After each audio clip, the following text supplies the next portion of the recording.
இது போன்ற சுவாரஸ்யமான புது புது தகவல்களை தெரிஞ்சுக்க தமிழ் ஜனம் சேனலை உடனே சப்ஸ்கிரைப் பண்ணிக்கோங்க. மணிப்பூர் மாநிலத்தில் கடந்த 2023ஆம் ஆண்டு மே மாதம் தொடங்கி 2 இனக்குழுக்களிடையே மோதல் இருந்து வருகிறது. இதில் 250க்கும் மேற்பட்டோர் கொல்லப்பட்டனர். 60,000க்கும் மேற்பட்டோர் நிவாரண முகாம்களில் தஞ்சமடைந்தனர்.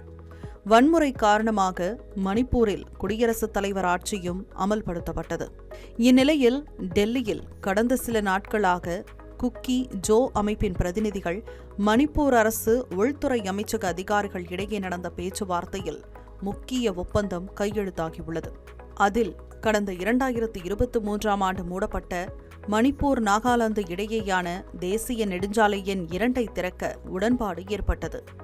இந்த நெடுஞ்சாலை திறக்கப்பட்டால் அத்தியாவசிய பொருட்கள் கிடைப்பதில் நிலவும் சிக்கல் தீரும் என்றும், கலவரத்தால் புலம்பெயர்ந்த மக்கள், நிவாரண முகாம்களில் தஞ்சமடைந்த மக்களின் பிரச்சினை தீரும் என்றும் அதிகாரிகள் தரப்பில் தெரிவிக்கப்பட்டுள்ளது. இந்த ஒப்பந்தம் கையொப்பமிடப்பட்ட நாளிலிருந்து குறைந்தது ஓராண்டுக்கு மோதலால் பாதிக்கப்பட்ட பகுதிகளில் பகைமையை நிறுத்தி நீடித்த அமைதி மற்றும் ஸ்திரத்தன்மையை கொண்டு வருவதை நோக்கமாக கொண்டுள்ளது. மேலும் மோதல் ஏற்படக்கூடிய இடங்களிலிருந்து தங்களது 7 முகாம்களை இடமாற்றம் செய்யவும், முகாம்களின் எண்ணிக்கையை குறைக்கவும், ஆயுதங்களை பாதுகாப்பு படையினரிடம் ஒப்படைக்கவும் குக்கி ஜோ அமைப்பு சம்மதம் தெரிவித்துள்ளதாக உள்துறை அமைச்சக அதிகாரிகள் தரப்பில் கூறப்பட்டுள்ளது.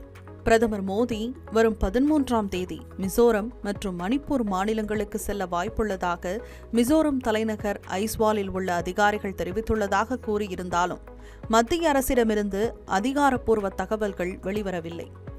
எனினும் பிரதமரின் வருகைக்கான தயார் நிலை குறித்து ஆய்வு செய்வதற்காக மிசோரம் மாநில தலைமை செயலாளர் கில்லிராம் மீனா சட்ட அமலாக்க நிறுவனங்களுடன் ஆய்வு நடத்தியிருக்கிறார். மணிப்பூரில் ஏற்பட்ட வன்முறைக்கு பிறகு முதல் முறையாக பிரதமர் மோடி வரும் 13ஆம் தேதி செல்ல உள்ளதாக தகவல் வெளியான நிலையில் குக்கி ஜோ அமைப்பினருடன் மேற்கொள்ளப்பட்ட ஒப்பந்தம் மணிப்பூரின் அமைதிக்கான முயற்சியில் புதிய மைல்கல்லாக பார்க்கப்படுகிறது.